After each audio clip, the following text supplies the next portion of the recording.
For out of much affliction and anguish of heart I wrote to you with many tears, not that you should be made sorry, but that you might know the love that I have so abundantly for you. This profound declaration, born from the depths of a soul burdened yet overflowing, unveils the sacred paradox of love. That its truest, most potent expression can emerge from the crucible of sorrow and the wellspring of tears. It is a window into a heart so deeply invested in the spiritual well-being of others that it willingly endures anguish for their growth, not for their grief. The much affliction and anguish of heart speaks not of a casual discomfort, but of a soul-wrenching struggle, a heavy burden carried with profound empathy. Imagine the nights spent wrestling with the weight of pastoral care, the earnest prayers for straying hearts, the fear for those entrusted to one's spiritual guidance. This was no fleeting emotion, but a sustained agony, a spiritual travail for the beloved. And from this deep anguish flowed many tears. Tears are not a sign of weakness, but often the purest distillation of intense emotion, be it sorrow, joy, or, in this case, a boundless love. These were not tears of self-pity, nor tears of anger or frustration, but tears born of a shepherd's heart, yearning for the flock's safety and flourishing.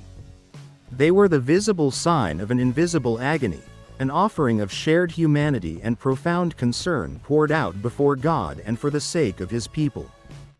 Yet, the ultimate purpose of this tear-stained message was not to inflict pain or shame.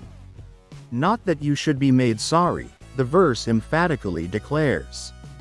What a divine reversal of expectation!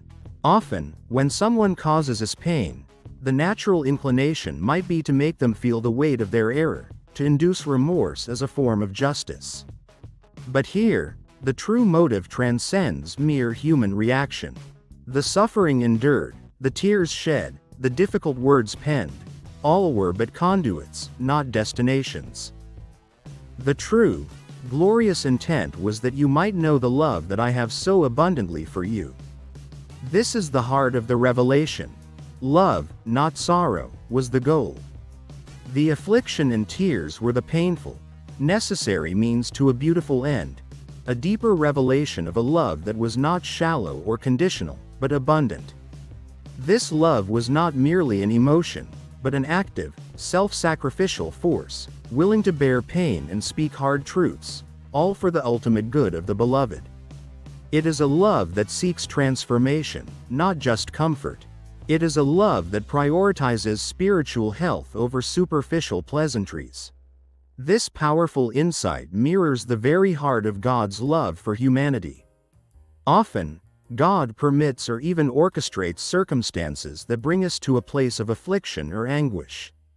He allows the refining fires, the uncomfortable truths, the periods of testing, not to make us sorry or to punish us for the sake of punishment, but to reveal the immeasurable depth of His own abundant love.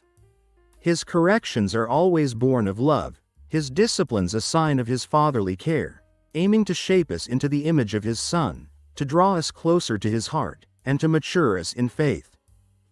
When we experience moments of divine correction, or when a truth from Scripture feels sharp or convicting, let us remember this verse.